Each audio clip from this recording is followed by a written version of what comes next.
ಚುನಾವಣಾ ಸಂದರ್ಭದಲ್ಲಿ Christian, Hindu, Muslim ನಾವೆಲ್ಲರೂ ಒಂದೇ ಅಂತ ಬೊಗಳೆ ಹೊಡಿತಾ ಇರೋಂಥ ಈ ಕಾಂಗ್ರೆಸ್ ನಾಯಕರು ಈಗ ಯಾವ ಮಸೀದಿಗೂ ಹೋಗ್ತಿಲ್ಲ, ಯಾವ ಚರ್ಚ್ಗೂ ಹೋಗ್ತಿಲ್ಲ, ಕೇವಲ ಹಿಂದೂ ದೇವಸ್ಥಾನಗಳಿಗೆ ಮಾತ್ರ ಹೋಗ್ತಿದ್ದಾರೆ. ಅವ್ರ ಹಿಂದುತ್ವ ಒಳಗಡೆ ಇದೆ. ಆ ಹಿಂದುತ್ವದ ಮುಖಾಂತರ ನಾನು ಉಳಿತೀನಿ ಅನ್ನೋಂಥ ಭಾವನೆ ಕಾಂಗ್ರೆಸ್ ನಾಯಕರಿಗೆ ಇರೋದ್ರಿಂದ ಅವ್ರ ಬೊಗಳೆಯನ್ನು ಜನ ಒಪ್ಪಲ್ಲ. ಹಿಂದುತ್ವದ ಬಗ್ಗೆ ಜನ ಮನವರಿಕೆ ಮಾಡ್ಕೋತಾ ಇದ್ದಾರೆ. ಹಾಗಾಗಿ ಈ ನಿನ್ನೆಯಿಂದ ಒಂದು ಹೊಸ ಸಮಸ್ಯೆ, ಹೈಕಮಾಂಡು ತೀರ್ಮಾನ ಮಾಡುತ್ತೆ ಅನ್ನೋದು ಇವರಿಬ್ಬರು ಹೇಳ್ತಾ ಇದ್ದರೆ, AIC ಅಧ್ಯಕ್ಷರು ಹೇಳಿದ್ದು ಹೈಕಮಾಂಡ್ ತೀರ್ಮಾನ ಮಾಡುತ್ತೆ, ನಾನಲ್ಲ ಅಂತ. ಈಗ ಹೈಕಮಾಂಡ್ AICC ಮುಖಾಂತರ ಹೇಳಿದ್ರು, ಅವರದೇ ಸಮಸ್ಯೆ ಇದು, ರಾಜ್ಯದ ಸ್ಥಳೀಯರು ಅವರೇ ಕೂತ್ಕೊಂಡು ಬಗೆಹರಿಸಲಿ. ಇಷ್ಟು ದುರ್ಬಲ ಆಯ್ತಾ ಕಾಂಗ್ರೆಸ್ಸಿನ ನಾಯಕತ್ವ? 125 ವರ್ಷದ ಕಾಂಗ್ರೆಸ್ ಪಕ್ಷದ ಸ್ಥಿತಿ ಇವತ್ತು ಈ ಸ್ಥಿತಿ ಬಂದೋಗಿದೆ. ಹಾಗಾಗಿ ಕರ್ನಾಟಕ ರಾಜ್ಯ ಜನ ಯಾವ ರೀತಿ ಇಡೀ ದೇಶದಲ್ಲಿ ಬಿಹಾರ ಆಯಿತು, ಸ್ಥಳೀಯ ಸಂಸ್ಥೆಗಳ ಚುನಾವಣೆಗಳಾಯಿತು, ಮಹಾರಾಷ್ಟ್ರ ಆಯಿತು, ಕೇರಳ ಆಯಿತು, ಅರುಣಾಚಲ ಪ್ರದೇಶ ಆಯಿತು, ಹೀಗೆ ರಾಜ್ಯದಲ್ಲೂ ಕೂಡ ಕಾಂಗ್ರೆಸ್ ಪಕ್ಷವನ್ನು ಧೂಳಿಪಥ ಮಾಡೋದಕ್ಕೆ ತಯಾರಾಗಿದ್ದಾರೆ ಅಂತ ನನಗಂತೂ ಅನಿಸುತ್ತೆ. ಯಾವ ಸಂದರ್ಭದಲ್ಲೇ ಚುನಾವಣೆ ಬಂದರೂ ಕೂಡ ರಾಜ್ಯದಲ್ಲಿ ಮತ್ತೆ ಕಾಂಗ್ರೆಸ್ ಬರೋ ಪ್ರಶ್ನೆ ಬರೋಲ್ಲ. ಇದು ಒಂದು. ಎರಡನೇ ಅಂಶ, ಈ ದ್ವೇಷ ಭಾಷಣದ ವಿರೋಧಿ ಮಸೂದೆಯನ್ನು ಒಂದು ರೀತಿಯ ಅಘೋಷಿತ ತುರ್ತು ಪರಿಸ್ಥಿತಿ ಅಂತ ನಾನು ಕರೆಯೋಕ್ಕೆ ಇಷ್ಟಪಡ್ತೇನೆ. ತುರ್ತು ಪರಿಸ್ಥಿತಿ ಸಂದರ್ಭದಲ್ಲಿ ಯಾರು ಭಾರತ್ ಮಾತಾ ಕಿ ಜೈ, ವಂದೇ ಮಾತರಂ ಅಂತ ಘೋಷಣೆ ಕೂಗಿದ್ರು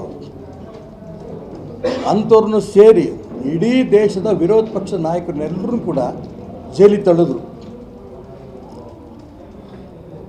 ಆದರೆ ಭಾರತ್ ಮಾತಾ ಕಿ ಜೈ, ವಂದೇ ಮಾತರಂ ಘೋಷಣೆಗಳು ಕೂಡ ರಾಷ್ಟ್ರದ್ರೋಹದ ಘೋಷಣೆಗಳಾಗಿತ್ತು.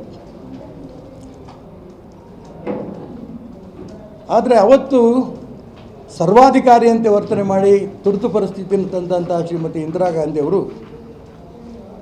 ಕಾಂಗ್ರೆಸ್ ಸರ್ಕಾರ ಅವತ್ತು ನಿರ್ನಾಮ ಆಯಿತು, ಕೇಂದ್ರದಲ್ಲಿ ಸರ್ಕಾರ ಹೋಯಿತು.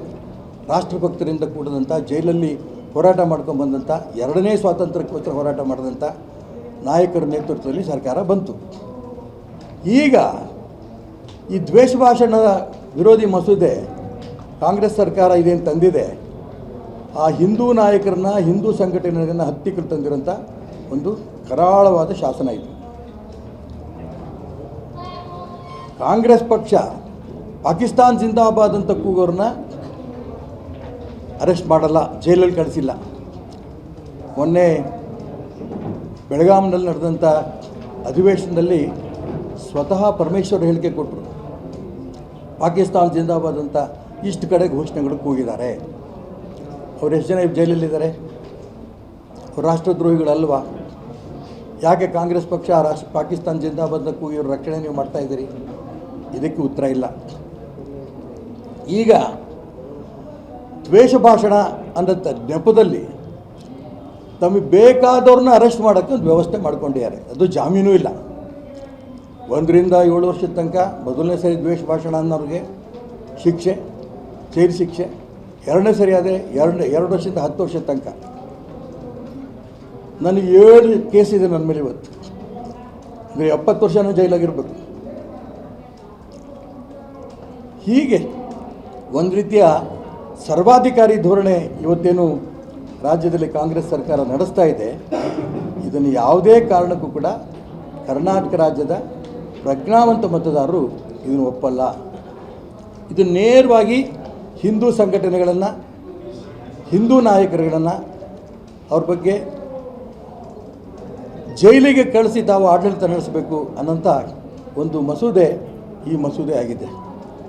ಯಾವುದೇ ಸಂದರ್ಭದಲ್ಲಿ ಚುನಾವಣೆ ಬರಲಿ, ನಾನು ನೇರವಾಗಿ ಹೇಳೋಕ್ಕೆ ಇಷ್ಟಪಡ್ತೇನೆ, ಆ ಚುನಾವಣೆಯ ಚರ್ಚೆ ಹಿಂದುತ್ವದ ಪರ ಇರೋದು ಯಾರು, ಹಿಂದುತ್ವದ ವಿರೋಧ ಇರೋದು ಯಾರು, ನೇರ ಚುನಾವಣೆ ಬರುತ್ತೆ. ಇದಕ್ಕೆ ಮುನ್ನುಡಿ ಇವತ್ತು ದ್ವೇಷ ಭಾಷಣದ ವಿರೋಧ ಮಸೂದೆಯನ್ನು ರಾಜ್ಯದ ಕಾಂಗ್ರೆಸ್ ಸರ್ಕಾರ ತಂದಿದೆ. ತುಂಬ ಸ್ಪಷ್ಟವಾಗಿ ಹೇಳ್ತೇನೆ, ಹಿಂದುತ್ವದ ಪರವಾಗಿರೋಂಥ ಸರ್ಕಾರ ಕರ್ನಾಟಕ ರಾಜ್ಯದಲ್ಲೂ ಕೂಡ ಮತ್ತೆ ಬರುತ್ತೆ ಅನ್ನೋಂಥ ವಿಶ್ವಾಸ ನನಗಿದೆ.